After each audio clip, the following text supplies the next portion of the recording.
Bom dia a todos.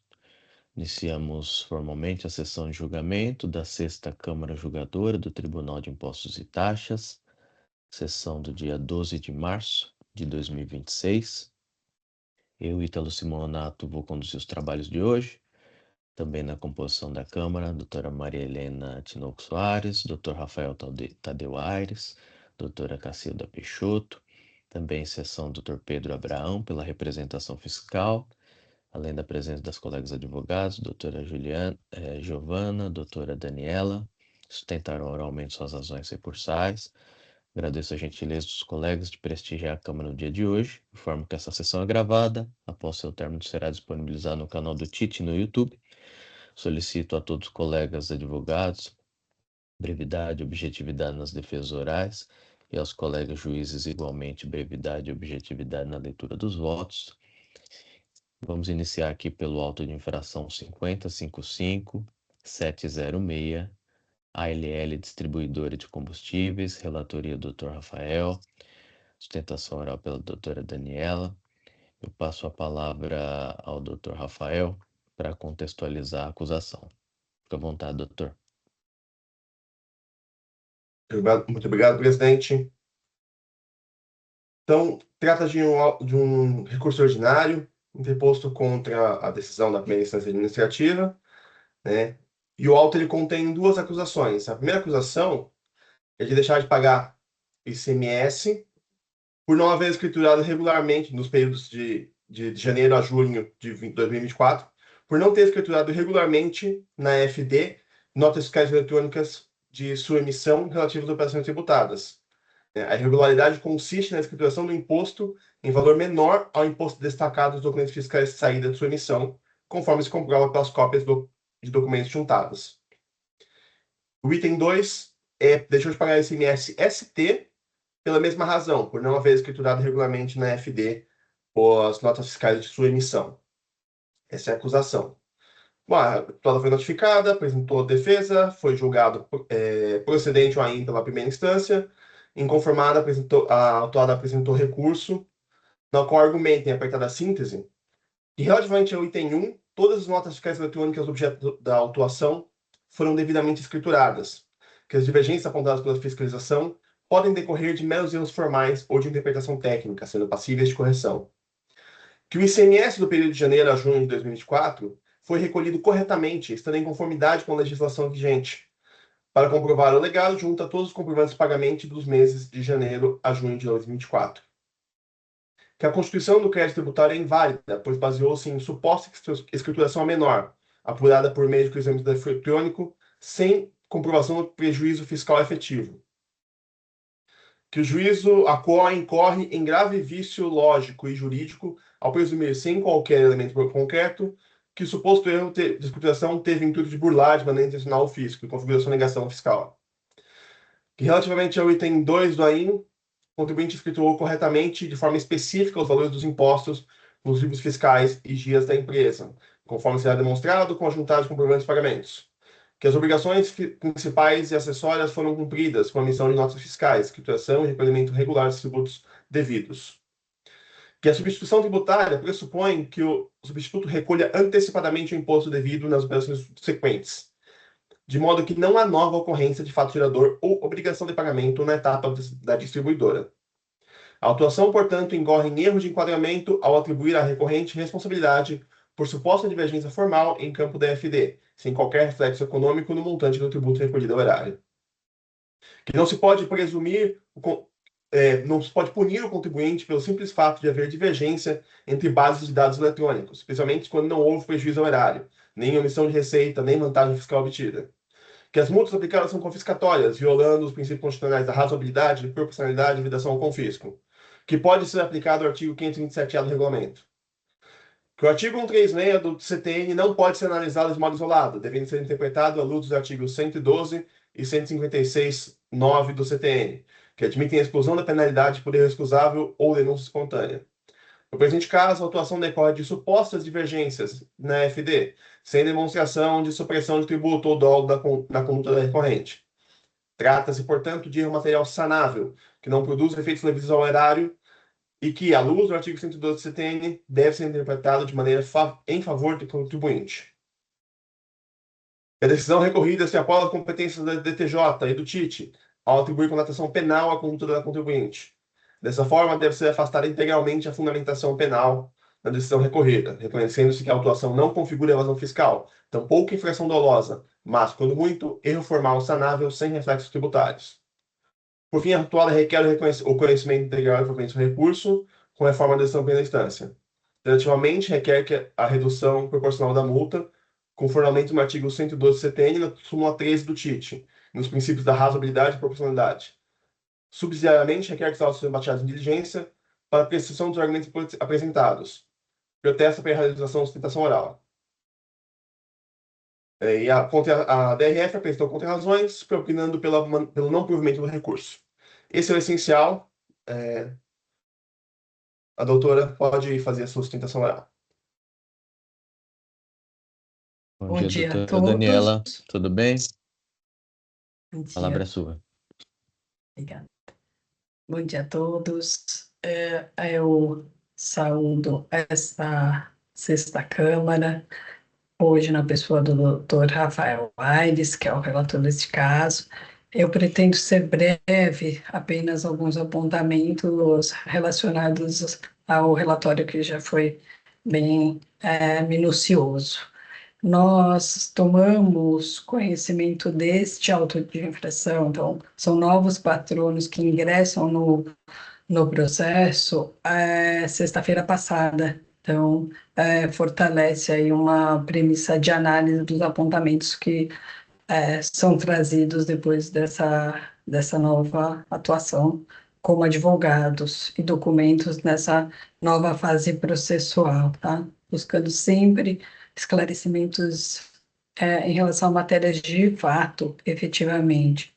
O contribuinte, então, não teve uma oportunidade prévia para fazer a sua defesa. Ele recebe uma informação via DEC de uma autuação, né, com recebimento superior a 14 milhões, que não pode prosperar diante das nulidades que estão ali contidas. Ele encontra, então, várias situações que estão ali a ele atribuídas dentro dessa autuação, mas que não tem um demonstrativo da autoridade fiscal, ele simplesmente faz uma análise, né, uma premissa de que há de não recolhimento, mas eu não tenho uma informação minuciosa dessa irregularidade apresentada pelo fisco. Eu não tenho aí uma simples informação, né, de que os valores de notas fiscais e os registrados na escrituração fiscal não têm uma memória de cálculo detalhada para verificar a completa e a adequada formação do crédito tributário exigido. Eu não tenho aqui, senhores, um devedor contumaz, é uma empresa que tem pouquíssimas autuações perante o fisco, elas não têm uma ligação formal em relação às exigências que estão sendo atribuídas a ela. Mas eu tenho um auto de infração com 14 milhões que não tem um efetivo contraditório relacionado a isso. Não tem uma ordem de serviço fiscal juntada a esses autos, eu tenho simplesmente uma menção a um número, a uma circunstância que está ali estabelecida. Não consigo verificar qual a autorização formal para a situação que está sendo atribuída, a identificação dos agentes fiscais responsáveis por essa ação fiscal, escopos e limites da ação fiscal autorizada. Não sabemos o que foi feito aí. A nossa doutrina brasileira, ela é uníssona em permitir que o processo administrativo traga novos conteúdos. Ele deve fazer isso,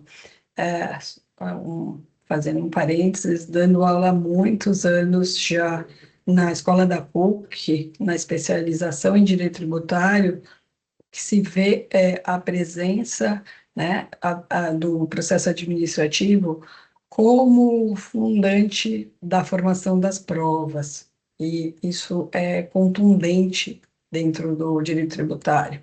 O que me faz lembrar o professor Paulo de Barros Carvalho, ao dizer que a prova ela vai sendo construída no processo administrativo, ele serve para isso. O processo administrativo ele vem com essa formação, não é impeditivo de que haja um bloqueio para uma a construção de novas situações, de novas adequações dentro do processo administrativo, tá? Especialmente pelo princípio da materialidade no direito tributário. Eu preciso, então, ter a verificação dessas novas provas, tá, ao longo do processo, de que forma elas foram feitas. Posso pedir que sejam feitas novas situações, né, verificação por meio de diligências, aperfeiçoou o lançamento tributário dentro desse sistema, verifico quais foram as providências fiscalizatórias relacionadas, né, na formalização toda aí do crédito tributário. Não tenho aqui nesses autos quando agentes fiscais foram realizar visitas, né, ao contribuinte, de que forma presencialmente se verificou todas as situações aqui atribuídas. Eu não tenho uma verificação da contabilidade da empresa, eu não tenho controle de entradas e saída de combustíveis dessa empresa, não tenho os fornecedores apontados, eu não tenho um rol dos combustíveis efetivamente analisados, né? Não tem o PMPF, é fundamental num apontamento desse montante para dizer que tem algum problema, eu preciso ter isso de uma forma minuciosa. Não, isso não está acontecendo até agora. Não tenho verificação de notas ou eventualmente ou efetivamente canceladas. Não tenho operação de devolução de mercadorias verificada. Nada disso está sendo efetivamente apontado aqui dentro dessa falta, né, da ausência da USF e de todas as informações que são ali estabelecidas. Eu não tenho ainda tenho números simplesmente, né, relacionados à autuação, sem uma efetiva correlação com as penalidades que estão sendo apresentadas. Tenho ainda uma quantidade imensa de combustíveis de cálculo de ST sem uma devida averiguação, sem uma devida informação, né? De um diálogo com o contribuinte em relação a tudo isso que está sendo a ele atribuído, né? Então, por fim, eu quero simplesmente pedir uma análise detalhada de todas as informações relacionadas essa fiscalização como um todo, né? Como eu falei para vocês, a ausência da ordem de serviço fiscal aqui dentro dos autos. Eu vou subsidiariamente pedir, se caso não seja uma nulidade acatada, que seja ofertada diligência para que seja efetivamente analisado essa eventual ordem de serviço fiscal juntada aos autos, uma memória de cálculo detalhada para o crédito tributário exigido, quantidade de combustível, desculpe, considerada em cada nota fiscal informada no AIM. O ato ROTEP de PMPF para para verificação, né, para análise e comprovação do período fiscalizado, quais os registros de EPF, ICMS e IPI que foram utilizados no cotejo todas essas informações de toda essa escrituração fiscal e eventualmente, né, subsidiariamente, também a reclassificação da multa e o seu recálculo da multa que é exigida. São essas as minhas considerações. Agradeço. Obrigado, doutora Daniela. Agradeço pelas considerações. Devolvo a palavra ao doutor Rafael.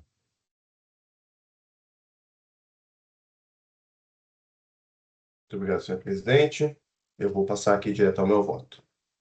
Então, como dito anteriormente, trata-se de curso ordinário imposto pelo autuado em face da decisão preferida em sede de defesa pela unidade de julgamento de Santos, que manteve integralmente o AIM. O exame geral relata duas acusações. A primeira de falta de pagamento de ICMS em razão de escrituração irregular de documentos fiscais com valor de imposto inferior ao valor destacado nos documentos fiscais de saída de sua emissão. E o item 2, a falta de pagamento de ICMS-ST em razão da escrituração irregular de documentos fiscais na FD com valor do imposto devido por substituição tributária em valor inferior ao valor destacado nos documentos fiscais de saída de sua emissão. Em seu recurso ordinário, a autuada argumenta que as acusações são improcedentes, uma vez que realizou corretamente a escrituração das notas fiscais eletrônicas, e que os tributos foram integralmente recolhidos, conforme comprovantes previamente untados. Argumenta que as divergências apontadas pela fiscalização podem decorrer de meros erros formais ou de interpretação técnica, sendo passíveis de correção. O argumento da autuada não merece prosperar. Analisando os documentos juntados pela autuada, folhas 1499 a 1510, podemos constatar que se trata de comprovantes de pagamento efetuados via DARE em nome da autuada. Os documentos foram juntados sem nenhuma organização, não havendo relatório ou planilha que concilie os mencionados documentos com as demais provas dos autos e que demonstre de forma inequívoca a improcedência da acusação fiscal. No outro giro, temos que as provas trazidas pela fiscalização, quando ela abertura do AIM, demonstram com clareza a ocorrência da infração, caracterizada pela falta de pagamento de ICMS em versão própria e ICMS-ST, em razão da escrituração na FD de documentos fiscais com valor do imposto inferior ao destacado nos documentos fiscais de emissão da autuada. Para comprovar a acusação, a fiscalização junta relatório circunstanciado, folha 7 e 8, descrevendo a acusação, demonstrativo sintético, contendo a diferença mês a mês entre o valor do imposto destacado nos documentos fiscais e o valor escriturado na FD. Demonstrativo analítico, folhas 10 a 219, relacionando as notas fiscais objeto da autuação, indicando as divergências de valores para cada uma das notas fiscais. Notificação autuada, na qual a fiscalização requer a autuada que apresente documentos que justifiquem as diferenças verificadas na escrituração. FD exigias, referentes aos períodos objeto da autuação. As DANFs referentes às notas fiscais relacionadas no demonstrativo analítico. Analisando as provas trazidas pela fiscalização, é possível constatar por amostragem que os valores de ICMS e ICMS-ST destacados nos documentos fiscais objeto da autuação divergem do valor escriturado na FD, culminando num valor total de débito do imposto inferior ao que seria correto, o que, consequentemente, leva a uma redução do imposto a recolher. Podemos observar, por exemplo, a nota fiscal 110.763, DANF de folha 780, cujo valor do ICMS destacado é de R$ 593,18, mas foi escriturada na FD com valor zero de ICMS, conforme a gente consegue verificar na folha 215. Outro exemplo é o da nota fiscal 113.876, DANF de folhas 1003, cujo valor de ICMS destacado é de R$ 1.606,91, mas foi escriturada na FD com valor zero, conforme a gente consegue verificar nas folhas 404. Confrontando os documentos trazidos pela autuada com as provas juntadas pela fiscalização, podemos observar o seguinte. O comprovante de folha 1508, trazido pela autuada, com valor de R$ 10.947,35, e o comprovante de folha 1507, com valor de R$ 2.759,01, coincidem com o valor do ICMS a recolher e o valor do ICMS-ST a recolher relativo ao período de janeiro de 2024, conforme documentos juntados às folhas 278 e 279, que essas folhas aqui são da das dias. Perdão. E aí eu sigo. O comprovante de folhas 1015, que é o ICMS, desculpa, 1506 e 1505, ICMS-ST, os valores condizem com as dias de fevereiro, que estão nas folhas 355 e 356. Os comprovantes de folha 1504 e 1503, respectivamente o ICMS próprio e ICMS-ST, relativo ao período de março de 2024, conforme as dias de folha 453 e 435 e 436. Comprovante de folha 1500 coincide com o ICMS a recolher da dia de junho. O comprovante da folha 1499, ele possui uma pequena diferença de 20 centavos em relação ao ICMS-ST relativo a junho de 2024 também. Ao ICMS-ST de junho de 2024. Os demais comprovantes, aqui no item 16.6, eu digo que os demais não correspondem ao valor das dias apresentados como prova. Sigo eu no item 17. Desse modo, podemos constatar que, diferentemente do que alega a autuada, os documentos por ela juntado não comprovam que o imposto foi devidamente recolhido, mas tão somente que foi recolhido o valor do imposto escriturado menor, tendo ela, portanto, incorrido na falta de pagamento de imposto, tanto de operação própria quanto na qualidade de serviço tributário, conforme descrito na acusação.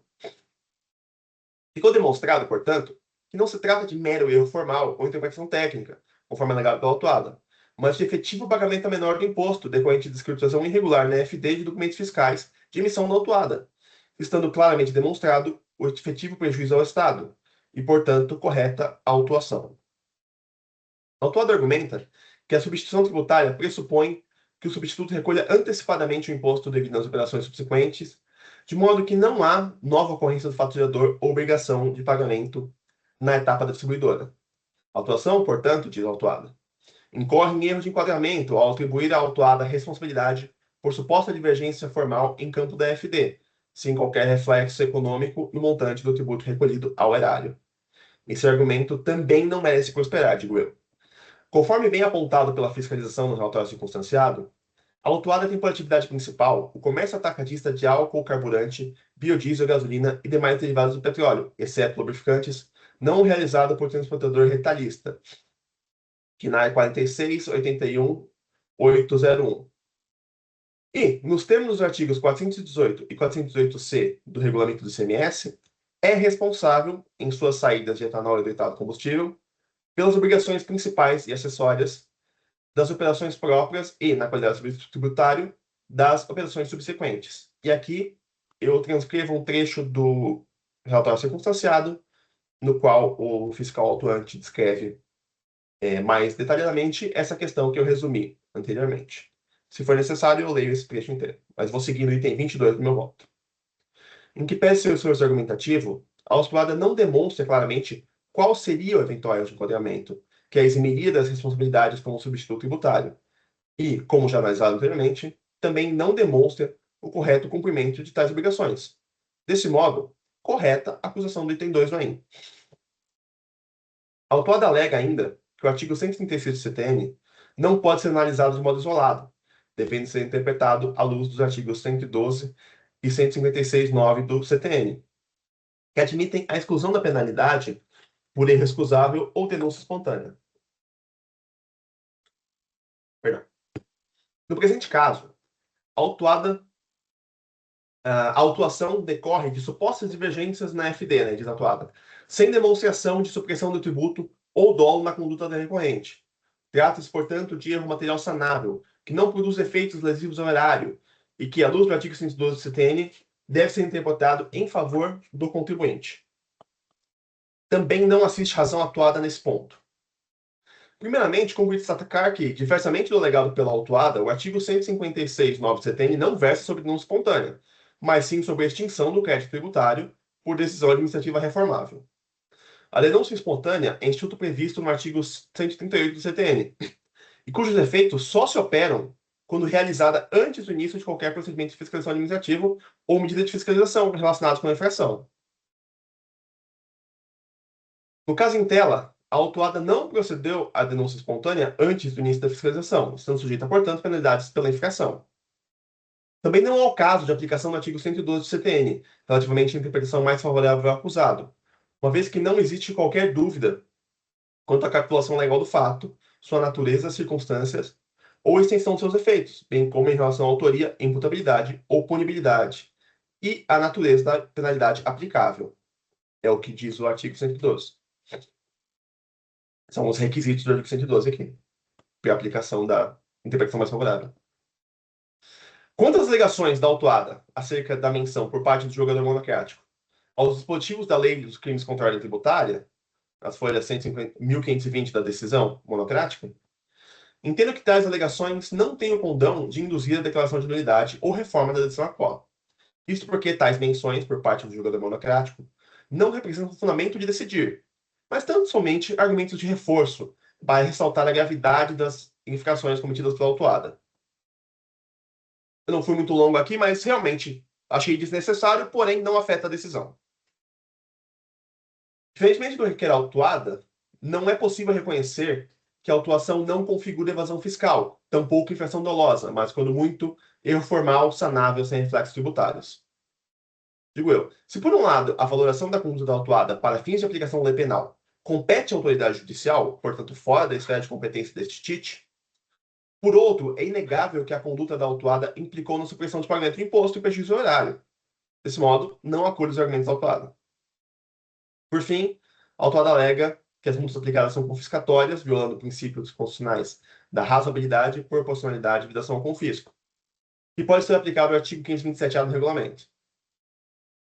Cumpre destacar que as multas foram aplicadas de acordo com o disposto em lei válida, vigente e eficaz, sendo vedado, no julgamento, afastar a aplicação da lei sob a alegação de inconstitucionalidade, ressalvadas as hipóteses previstas nos incisos do artigo 28 da Lei 13.457. Também não merece acolhida pedido da autuada para aplicação do artigo 527-A do regulamento, uma vez que, conforme demonstrado anteriormente, as infrações em tela implicaram na falta de pagamento do imposto. Desta feita, por força de determinação expressa do artigo 527-A, não é possível a redução ou relevação da multa com base nesse artigo. A autuada protocolou, em 10/3/26, às 15h55, petição denominada Memoriais, de folhas 1567 e 1577, cujo teor é de complemento de recurso ordinário, apresentando uma série de argumentos inéditos e requerendo a nulidade do auto de infração, subsidiariamente, a conversão do feito em diligência para esclarecimento de pontos que considera relevantes, ou a reclassificação do tipo infracional e o recálculo das multas. Não é possível conhecer dos novos argumentos em sede de recurso ordinário apresentados pela autuada na petição denominada Memoriais.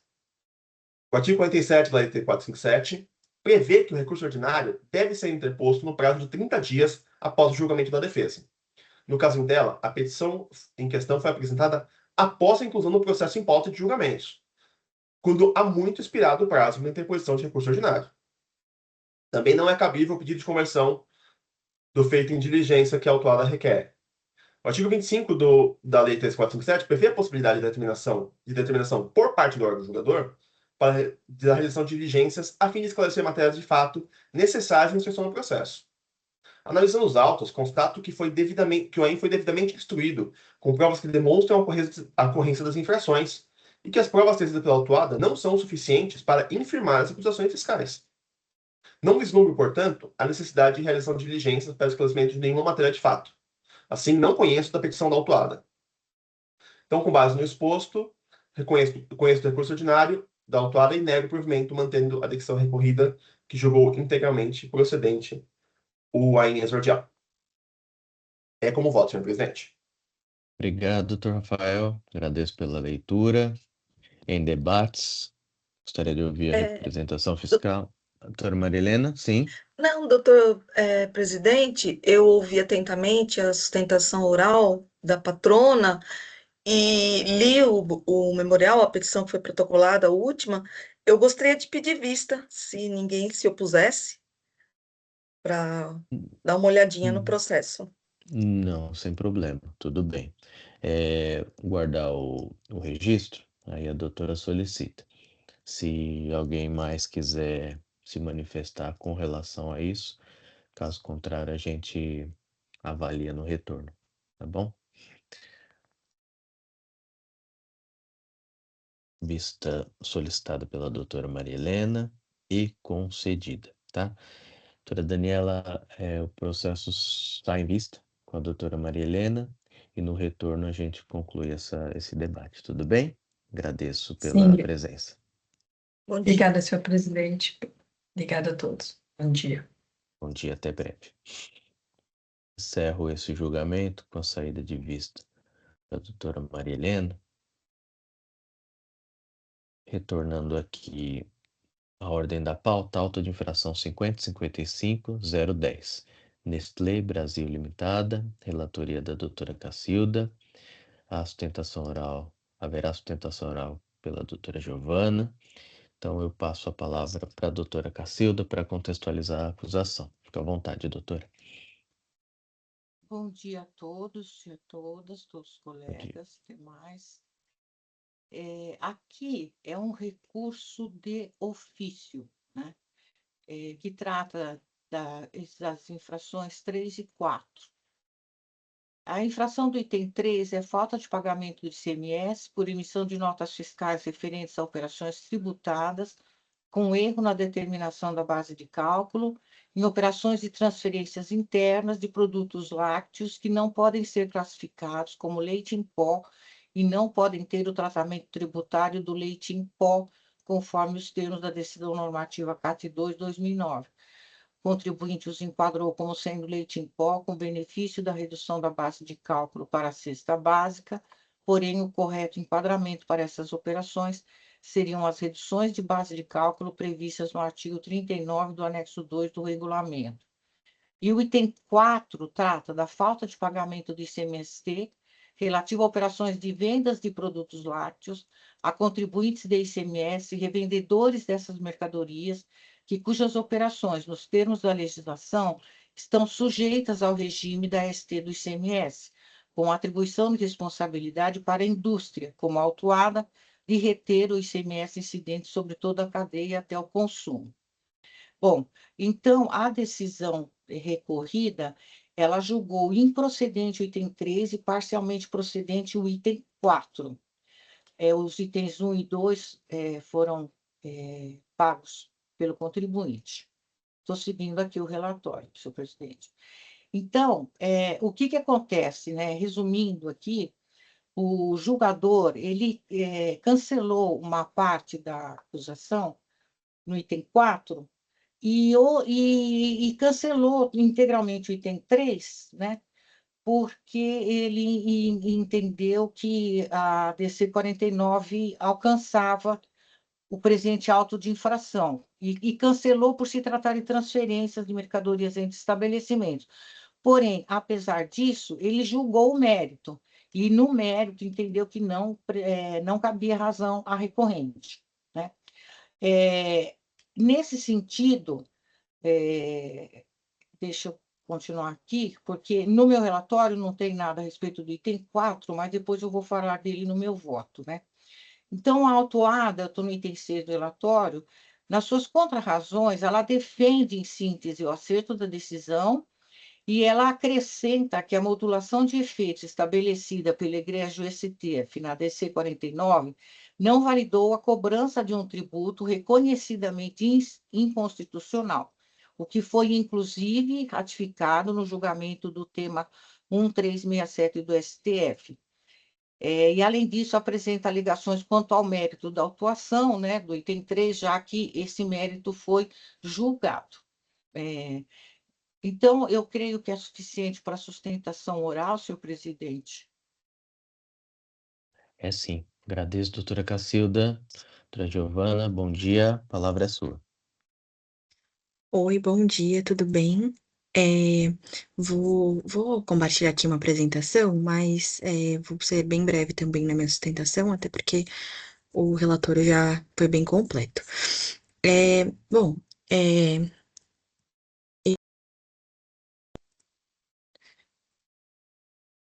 peraí. Está sendo possível visualizar a apresentação? Sim. Bom, como já dito no relatório, né, o item 1 e o item 2 eles já foram quitados na apresentação da defesa, então nós não vamos entrar no mérito dele. Já o item 3 ele discute a aplicação da redução da base de cálculo para leites em pó, justamente porque a fiscalização entendeu que os produtos da Nestlé Brasil, eles não eram considerados leites em pó, e por essa razão eles não deveriam ser incluídos na redução de base de cálculo para produtos da cesta básica. Esse item ele foi cancelado em primeira instância de forma integral, com base, né, na DC 49, no julgamento da DC 49, e esse é o objeto em si do recurso de ofício da Fazenda, né? O item 4, ele foi parcialmente anulado, só que a parte mantida, ela foi somente o principal histórico de R$ 4.500 aproximadamente, que foi o valor que a Nestlé já não apresentou defesa, né? A parte que a Nestlé apresentou defesa, que era com relação às operações para revendedores em regime especial e com leite condensado, né, que era um produto que não entrava nessas hipóteses de venda de produtos lácteos, eles foram cancelados e a Fazenda concordou. Então, também não vou entrar no mérito desses produtos. O foco vai ser realmente o item 3. Bom, com relação ao item 3, com relação à, né, à razão do cancelamento por parte do jogador de primeira instância, temos, né, já de conhecimento o julgamento da DC 49, que determina que o deslocamento de produtos entre estabelecimentos do mesmo titular não é fato gerador de ICMS, né? E aí, o que foi bem indicado pela fiscalização no recurso de ofício foi que as operações discutidas não estariam englobadas pela DC 49 por conta da modulação dos efeitos, que tinha determinado que fosse a partir de 2024, salvo os processos que já estavam em julgamento. Só que de lá para cá, desde a data da lavratura do auto de impressão até hoje, nós também tivemos o que vai demonstrar ainda mais que estava correto o entendimento da primeira instância. Nós tivemos o julgamento do tema 1367 do STF, que ele justamente esclareceu os limites, de certa forma, da DC 49. Em especial com relação a essas cobranças que elas ainda não existiam. Então, até coloquei aqui um trecho, né, do julgamento, que fala que a DC 49 teve o propósito, que em nenhum momento a modulação teve propósito de ampliar a arrecadação das unidades federadas para autorização da cobrança de um imposto já declarado inconstitucional com os fatos geradores ocorridos antes de 2024. Então, que não seria plausível haver uma autuação. A autuação ocorreu em 2025, né, depois já de conhecimento da DC 49, com relação a fatos geradores de 2022, também posteriores à decisão de mérito. Então, realmente, assim, se enquadra exatamente no que foi decidido no tema 1367, que teve como objetivo justamente esclarecer, nesses casos, como o da Nestlé, quais seriam os limites da DC 49, da modulação dos efeitos firmada na DC 49. E, inclusive, nós temos um julgamento aqui do TIT, da segunda Câmara, que foi exatamente nesse sentido, já posterior ao julgamento da DC, do tema 1367, que ele já decidiu justamente nesses termos, né? Que realmente, nessas situações, deveriam ser cancelados os valores de ICMS referentes a essas operações. Inclusive, quanto a isso, os julgados apresentados pela Fazenda no recurso de ofício são todos anteriores ao julgamento do tema 1367, que demonstra que, a partir de agora, de fato, esse posicionamento tem uma determinação e repercussão geral para que seja alterado. Ainda já com relação ao pedido subsidiário, né, com relação ao mérito, que, como a relatora comentou, ele foi julgado, apesar de não ter sido levado em consideração, já que o item já tinha sido integralmente cancelado, e também não ter sido um ponto do recurso de ofício da Fazenda, como, né, foi julgado de forma desfavorável, a gente vai retomar um pouquinho, vou retomar aqui um pouco o tema. Sei que também já é conhecido pela Câmara, mas, enfim, só dando alguns pontos de destaque. Já desde já esclarecendo a diferença, né, entre os conceitos de composto e fórmula e leites em pó. Todos os produtos que estão sendo objeto de defesa pela requerente, de fato, são enquadrados e rotulados como leites em pó e não como compostos ou fórmulas infantis. Há realmente conceitos técnicos que evidenciam a diferença entre os produtos que são classificados como leites em pó e os que não o são. Então, a gente também, né, mencionou aqui, mas acredito que isso já foi visto aqui pela Câmara. E, desde o início também da defesa, a requerente apresentou alguns laudos formulados pelo INT, que é um órgão vinculado ao governo federal, justamente feitos de forma técnica para identificar se esses produtos eles seriam ou não enquadrados como leites em pó. Além desses laudos, foi juntado também um laudo pericial de um caso que já está em esfera judicial, que também foi julgado favoravelmente, porque esses documentos técnicos eles evidenciam que, de fato, os produtos produzidos esses produtos, né, autuados, eles de fato são leites em pó, independente da adição de algumas vitaminas, minerais ou emulsificante, que não descaracterizam os produtos enquanto leites em pó. E aqui colocamos alguns trechos para evidenciar esse entendimento. Mas desde a defesa também, esses documentos já foram juntados aos autos. E nós temos aqui alguns julgamentos, tanto do próprio Tite, um julgamento recente da segunda Câmara, do 2025, que julgou favoravelmente o mérito referente aos leites,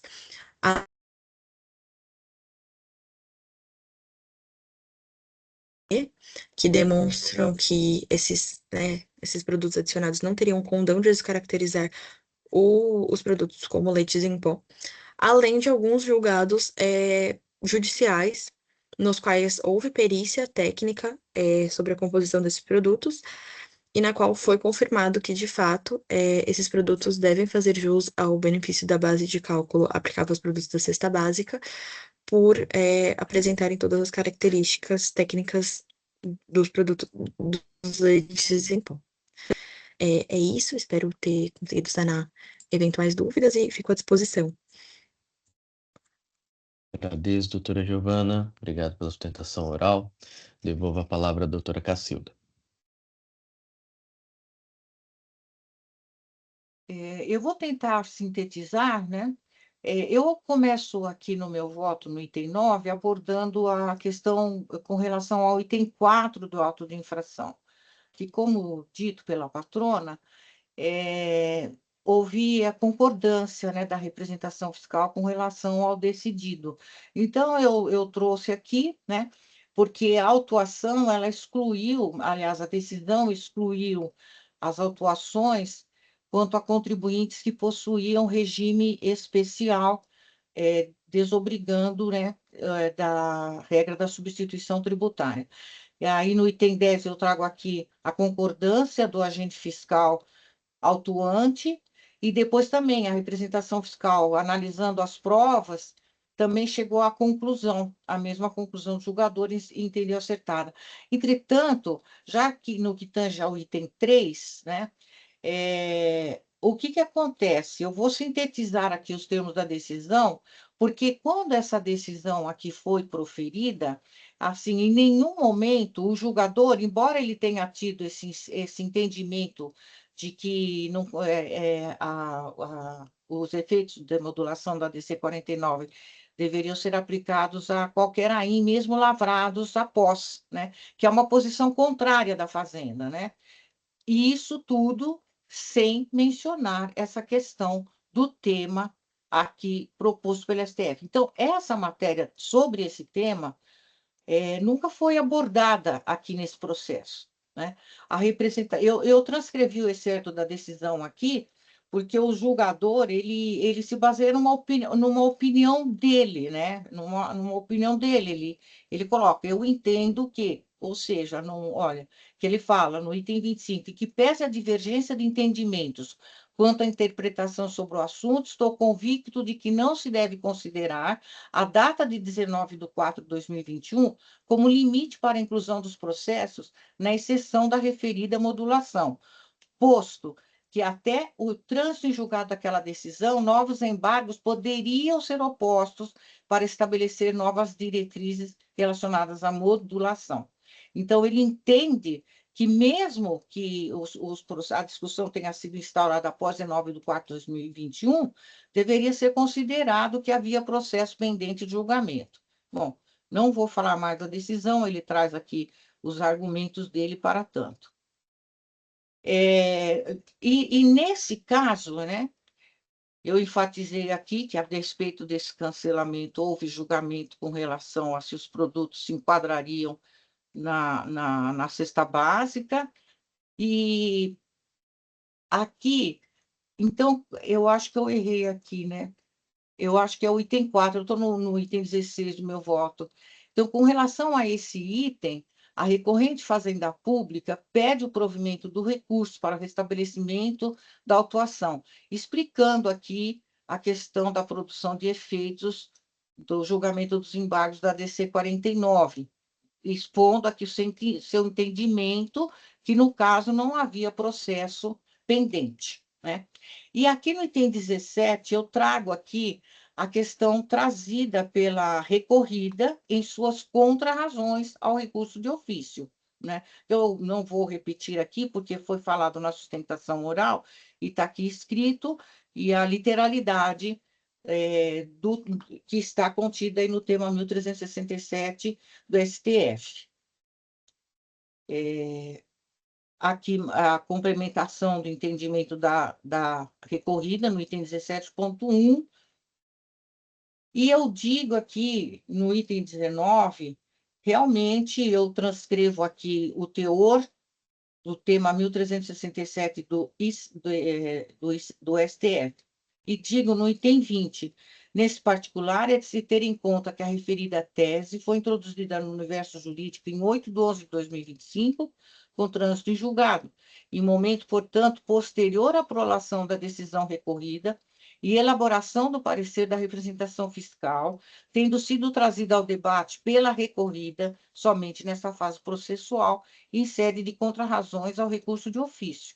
Considerando, portanto, as razões acima, sobretudo no parágrafo precedente, que é esse parágrafo 20, né, que fala que se trata de uma alegação nova, a fim de que não se configure eventual cerceamento do direito de defesa e contraditório, por não ter sido a matéria submetida à parte recorrente, no caso a Fazenda Pública, eu proponho a conversão do julgamento em diligência, com encaminhamento dos autos à diretoria da representação fiscal, para, no prazo de 15 dias, se manifestar sobre essa nova alegação apresentada pela recorrida e sua eventual influência no presente julgamento ou outra providência que entender ser cabível.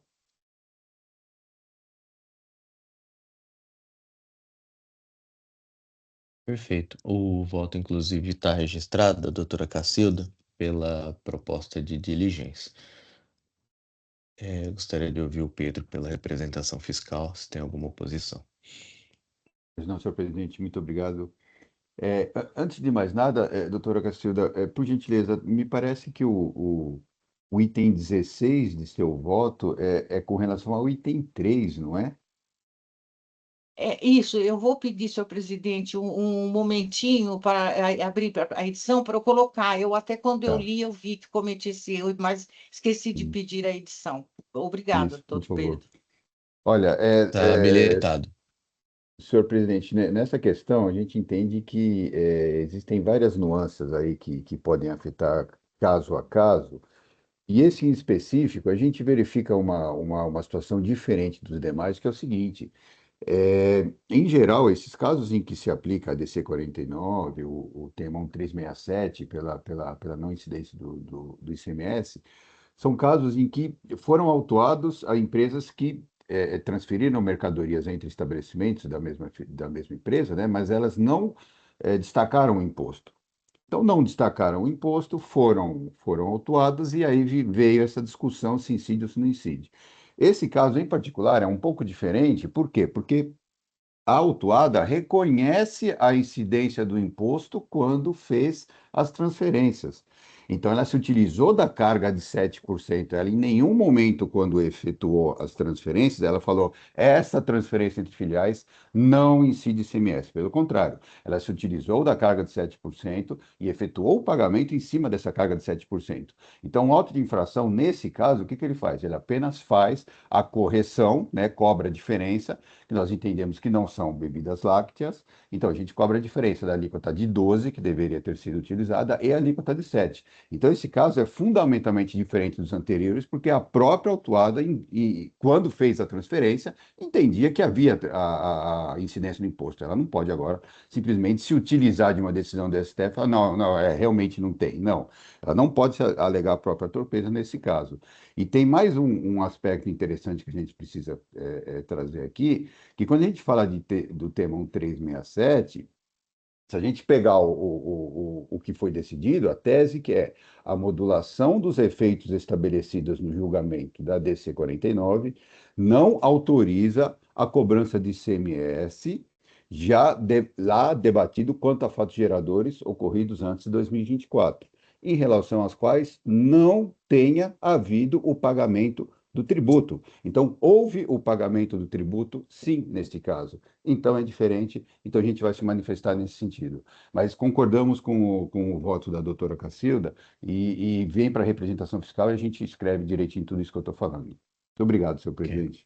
Ok. Doutora Giovana, tem algum esclarecimento de fato? Não, eu só queria esclarecer, claro, acho que isso também entra no mérito, então, só para fazer esse esclarecimento, nós não pedimos em nenhum momento a restituição, por exemplo, o abatimento de crédito com relação aos valores que foram recolhidos indevidamente pela Nestlé. O nosso ponto é que, desde antes até mesmo do tema 1367, mas ele ainda mais confirmou, a Fazenda não poderia revisitar essas operações que já foram, vamos dizer, estabilizadas, né? Acho que o DC49 já usava esse termo, no passado. Então, nem o contribuinte pode questionar aquilo que ele já pagou, ainda que de forma indevida, e nem a Fazenda poderia procurar também cobrar essas operações que já foram estabilizadas no passado. Mas, enfim, só um esclarecimento para deixar isso registrado. Perfeito. Não, de fato, essas questões, essas nuances, né, que o Pedro apresentou, a doutora Giovana contraditou, são pontos que a gente, obviamente, vai deliberar quando do mérito, né? Doutora Cacilda? Não apenas, presidente e demais colegas, pela fala do doutor Pedro, então, assim, eu me sinto confortável realmente de encaminhar para a representação fiscal, né? Porque, de fato, é uma alegação nova, um fato novo, e não posso, quem recorreu, inclusive no caso, foi a própria Fazenda, então eu não entendo que é necessária, assim, essa manifestação para depois nós formarmos a nossa convicção. É isso. Perfeito. Doutora Maria Helena? Eu acompanho, senhor presidente. Perfeito. Doutor Rafael? Sem nenhum comentário, presidente, já acompanho a diligência. Perfeito. Também vou acompanhar a diligência. Embora, por um lado, eu pense que decisões do STF dessa grandeza não dê tanta margem à discussão assim, né? Esse tipo de decisão deve ser cumprido quando dentro do escopo da decisão. Por outro lado, é, é direito da parte contrária se manifestar, e obviamente sobre esse ponto não houve manifestação. Então, primeiro vamos escutar a representação fiscal e após isso a gente delibera sobre essas nuances aí, tá? Eu vou encerrar aqui os debates. fazer a verificação do quórum.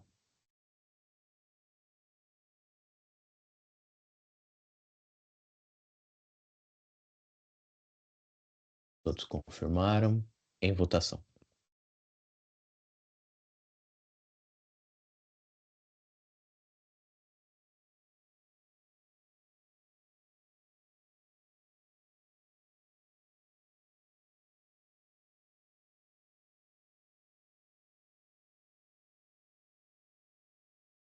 Todos votaram. Encerra a votação. Portanto, prevaleceu o voto da relatora, que converteu o julgamento em diligência para a oitiva da parte contrária. Foi assim que votado. Agradeço, doutora Giovana, pela presença. Eu que agradeço. Obrigada. Bom dia. Bom dia. Retornando aqui à pauta, auto de infração 5056-051, Sérgio Augusto Colombo, relatoria da doutora Maria Helena. Informo que não há sustentação oral, o voto da doutora Maria Helena já está registrado no sistema. Então, doutora Maria Helena, fica à vontade para a leitura do voto direto.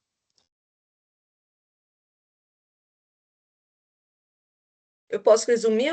Bom, é curtinho, né, presidente? Posso ler também. Que eu acho que fica Pode ler. mais. Tá.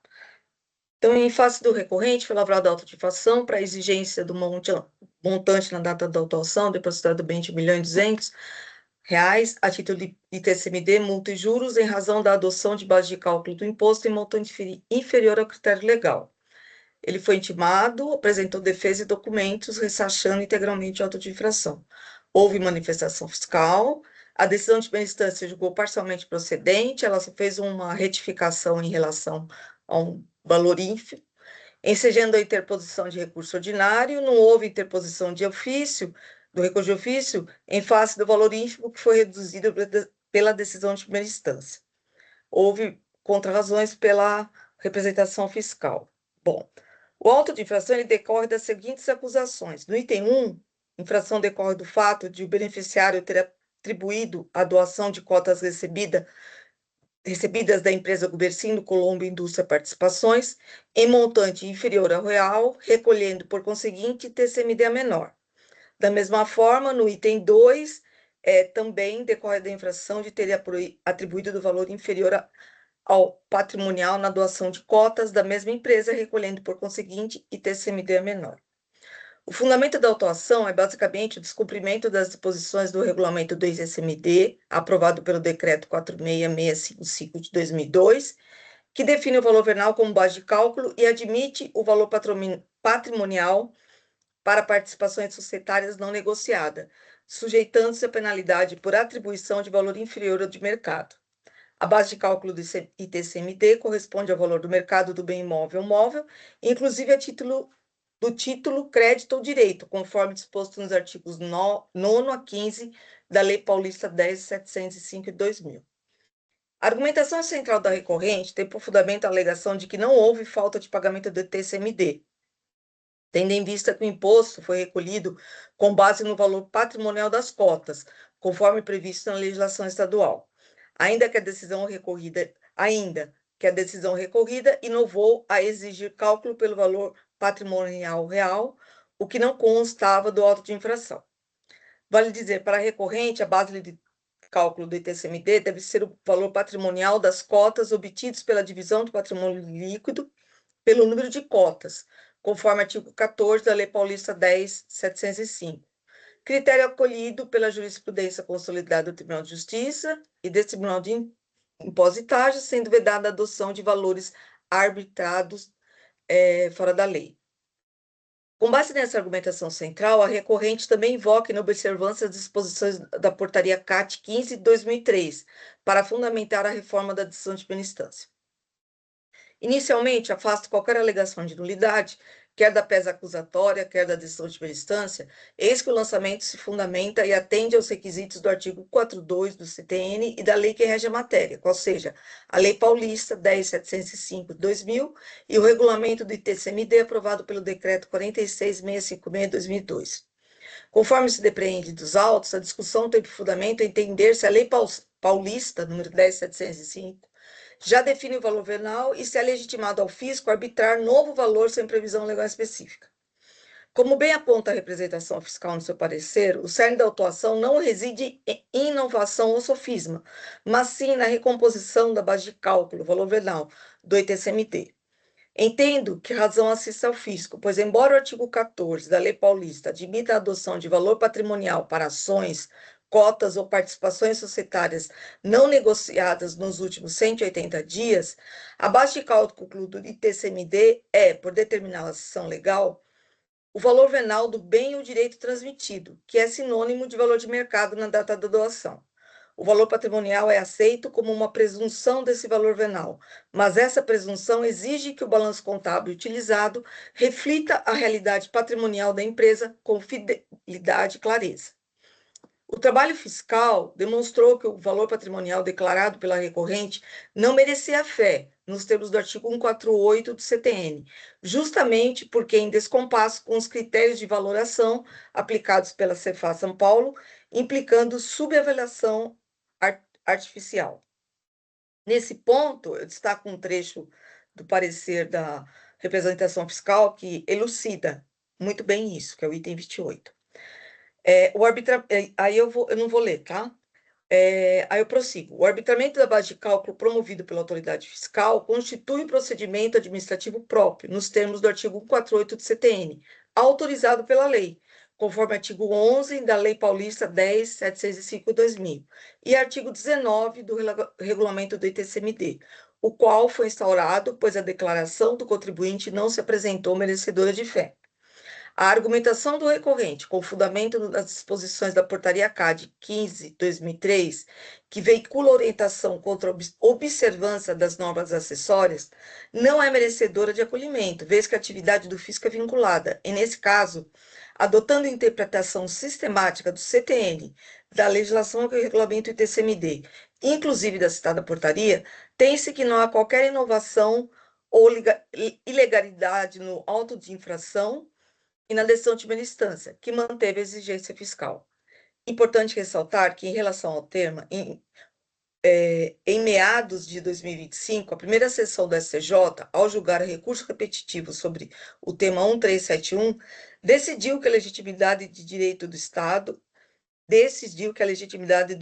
do Estado a arbitrar base de cálculo do ITCMD vem diretamente do artigo 148 do CTN, uma vez que a lei estadual pode escolher o critério para calcular o imposto, e é válido que a Fazenda abra um processo de arbitramento, desde que siga as regras do próprio CTN. E esse é exatamente o caso dos autos. Ainda conforme consta dos autos, o próprio autuado optou por recolher, através da declaração do ITCMD, o imposto devido sobre a propriedade plena de cotas, 100% do valor da doação. O fisco, no lançamento de ofício, apenas apurou a base de cálculo complementar, mantendo a vontade do contribuinte pela integral liquidação do ITCMD doação. Assim, como bem apontado pela representação fiscal, o recolhimento a menor apurado pela fiscalização não está associado à opção do contribuinte pelo recolhimento de 2/3 da base de cálculo, mas em decorrência do que pretendeu pagar 100% do imposto utilizando base de cálculo equivocada. Por fim, em relação ao efeito confiscatório da multa exigida, deve ser observado o disposto no artigo 28 da Lei Paulista 13.457/2009, que veda ao julgador a análise da constitucionalidade da lei aplicada. Ante o exposto, voto pelo conhecimento e não provimento do recurso ordinário interposto, nos termos das razões acima. É o meu voto, senhor presidente. Poderia só abrir novamente para eu poder... Teve alguns erros aqui que eu queria... Tá habilitado. Em debates, doutor Pedro, alguma consideração? Obrigado, senhor presidente. Perfeito o voto da relatora. Só gostaria de acrescentar que essa questão de valor de mercado do bem é uma questão que já foi pacificada, inclusive, pela Câmara Superior. Eu vou citar um número de uma auto de infração aqui, 4063790, em que ele fala exatamente isso. O valor da base de cálculo do TCMD deve refletir o valor de mercado das cotas da empresa. Então, perfeito o voto da relatora, estamos de acordo, senhor presidente. Perfeito. Doutor Rafael, alguma consideração? Sem nenhum apontamento, acompanho o voto da relatora. Obrigado. Doutora Cacilda? Também sem ressalvas, acompanho o voto da relatora. Perfeito. Também vou acompanhar o Já- voto da doutora Maria Já Helena. estou terminando aqui, presidente. Perfeito, a gente aguarda.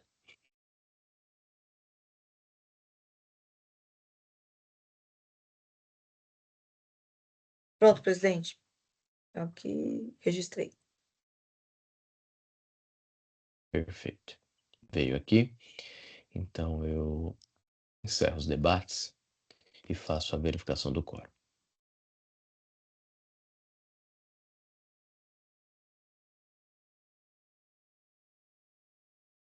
Votação iniciada.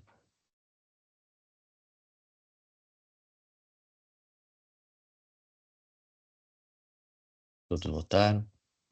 Encerro a votação, prevalecendo aqui o voto da relatora, que conhece do recurso ordinário e aí ele nega provimento. Foi assim que votado. Encerro esse julgamento. Passo então ao auto de infração 4045 728, Comercial São Bento de Santos Limitada. Minha relatoria é um PRJ. Esse processo ele foi distribuído originalmente à Sexta Câmara em outra composição e naquela oportunidade o recurso foi conhecido, recurso ordinário conhecido e não provido. E o PRJ se apresenta contra essa decisão. Transcrevo aqui basicamente os argumentos do peticionário. Diz haver erro na base de cálculo, defende que as respostas à consulta, a consulta tributária foi ignorada, citando também decisões do TJ de São Paulo. E eu descrevo aqui quanto aos pontos de divergência trazidos pelo PRJ, a relatora, doutora Rosa Sobral, naquela oportunidade, ela explicitou todos esses pontos. Destaco aqui alguns pontos, dizendo que foram sim juntadas tabelas do IPI de 2007 e 2012, sendo que essa última foi juntada somente para mostrar que houve alteração no número da NCM. No demonstrativo de folhas tal, há notas no sentido de que o produto objeto, qual seja PlayStation, constava da tabela do IPI. Diz que o trabalho tomou como base de cálculo a tabela de 2007, que classifica o produto videogame no NCM tal, e fala também sobre as respostas à consulta tributária que não seriam prestáveis ao tema, porque tratam de outros objetos, no caso videogames em mídia, CDs e DVDs, e o auto de infração aqui trata do próprio aparelho, o console de videogame. Assim, digo eu, revela-se cristalino que a decisão retificanda não ignorou, e sim apreciou e desacolheu os argumentos manejados pela recorrente, inclusive quanto às respostas à consulta tributária, que versavam sobre mídias de videogame, CDs, e não sobre os aparelhos em si, consoles, distanciando significativamente do objeto em apreço. Conforme remonstrou a jurisprudência, teremos erro de fato quando na decisão se considerar existente um fato que não existiu ou inexistente um fato que efetivamente existiu, e não é o que se nota no caso em apreço, não se caracterizando como erro de fato as meras razões decisórias empregadas pela relatora em seu livre convencimento motivado. Então, em suma, eu estou entendendo aqui que não há erro de fato, e com a transcrição da decisão, para mim me torna muito claro que todos os pontos que o contribuinte está debatendo já foram abordados na decisão de primeira instância, decisão de segunda instância aí do órgão colegiado. E então, nesse ponto, eu não estou conhecendo do PRJ por ausência do apontado erro de fato.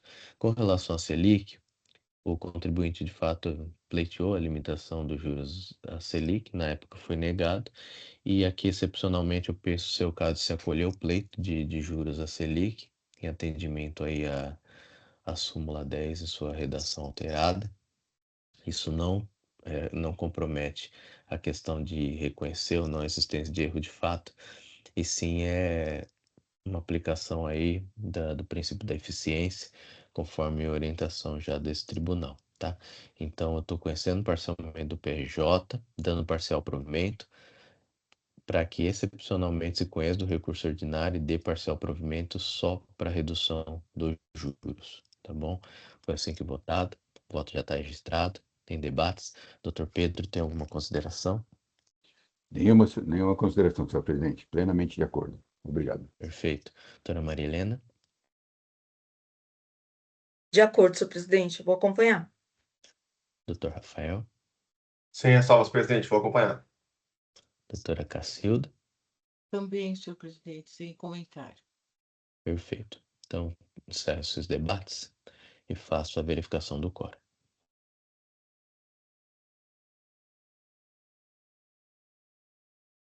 Todos confirmaram em votação.